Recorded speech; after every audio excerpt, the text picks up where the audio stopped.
नमस्कार शेतकरी मित्रांनो, शेतकऱ्यांच्या खात्यावर नुकसान भरपाई जमा होण्यास सुरुवात।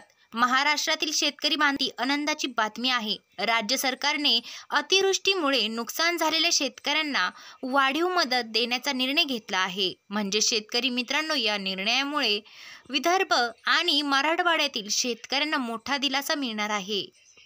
पोळ्याच्या अमावास्येला झालेल्या अतिवृष्टीने शेतकऱ्यांच्या पिकांचे मोठे प्रमाणात नुकसान झाले होते। आता त्यांना या वाढीव मदतीच्या रूपाने थोडीशी दिलासदायक बातमी समोर आली आहे। तर मित्रांनो, 1 आणि 2 सप्टेंबर रोजी राज्यात झालेल्या मुसळधार पावसाने शेतकऱ्यांचे अतोनात नुकसान झाले।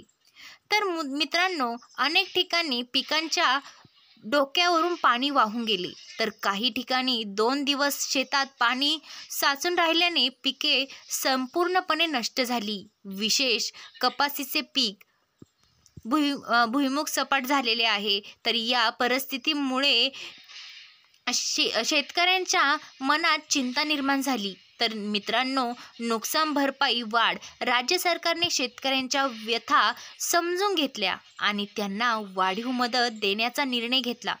म्हणजेच मित्रांनो, आता या निर्णयानुसार कोरडवाहू क्षेत्रातील शेतकऱ्यांना हेक्टरी 13,600 रुपये नुकसान भरपाई मिळणार।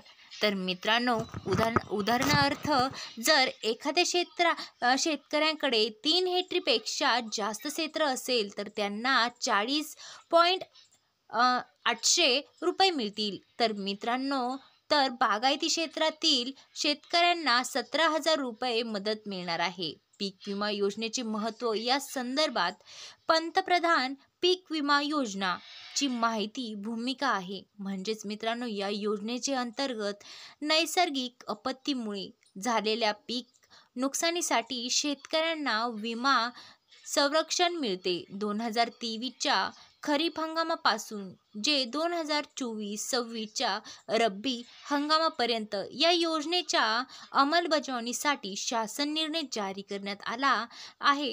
तर शेतकरी मित्रांनो, शेतकऱ्यांना या योजनेचा लाभ घेण्यासाठी वेळेत नोंदणी करणे महत्त्वाचे आहे।